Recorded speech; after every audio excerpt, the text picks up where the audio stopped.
శివాజీ మహారాజ్ చరిత్ర 6 భాషల్లో వెండి తెర మీదకి రాబోతోంది. శంభాజీ జీవిత చరిత్రగా వచ్చిన చావా సినిమాని హిందీలో కాకుండా లోకల్ లాంగ్వేజెస్లో కూడా, అంటే రాష్ట్రాల వారీగా ప్రాంతీయ భాషలు ఏవైతే ఉన్నాయో ఆ ప్రాంతీయ భాషల్లో కూడా రిలీజ్ చేయాలని చాలామంది కోరుకుంటున్నారు. అలాంటిది ఇప్పుడు ఏకంగా ఆయన తండ్రి శివాజీ మహారాజ్ కథే 6 భాషల్లో రాబోతోంది. ఇది ఒక చరిత్ర సృష్టిస్తుందని చెప్పొచ్చు. ఎవరైతే ఛత్రపతి శివాజీ మహారాజ్ చరిత్రను వక్రీకరించి చెప్పే ప్రయత్నం చేశారో, అసలు వాస్తవాలను దాచిపెట్టే ప్రయత్నం చేశారో, హిందూ సామ్రాజ్యం కోసం ప్రాణం తీసినా ప్రాణం ఇచ్చినా తప్పులేదనే ఒక యోధుడి చరిత్రను నేటి యువతకు, నేటి బాలలకు, నేటి బాలికలకు ప్రతి ఒక్కరికి కూడా అంతే స్థాయిలో తెలియజేయడానికి ఛత్రపతి శివాజీ మహారాజ్ చరిత్ర సినిమా రూపంలో రాబోతోంది.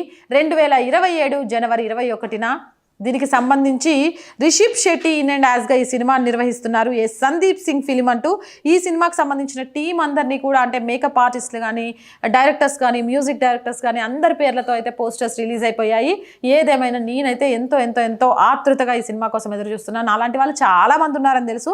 అయితే దీంతోపాటు ఇంకో విషయం ఏంటి అని అంటే, ఈ సినిమా పోస్టర్ని కూడా మనం ఒకసారి చూస్తే అమ్మవారు నిజంగా కూడా అమ్మవారు కనిపించి ఖడ్గాన్ని బహుకరించింది అంటే అసలు ఎంత గొప్ప విషయం. మళ్ళీ ఆయన లాంటి వాళ్ళు ఇక ఉండరేమో చరిత్రలో. ఎంత చేసినా లాంటి వాళ్ళు మళ్ళీ కనిపించరేమో, పుట్టరేమో. ఏమో అంటారు కదా, యుగానికి ఒక్కరు అని చెప్తూ ఉంటారు కదా, ఆ యుగానికి ఒక్కడే మన కలియుగానికి ఛత్రపతి శివాజీ మహారాజ్ అనుకుంటా నేను. అమ్మవారి రూపంతో అమ్మవారికి ఎదురుగా నిలబడి ఛత్రపతి శివాజీ మహారాజ్ ఖడ్గాన్ని పట్టుకొని ఉన్న పోస్టర్ని అయితే రిలీజ్ చేశారు.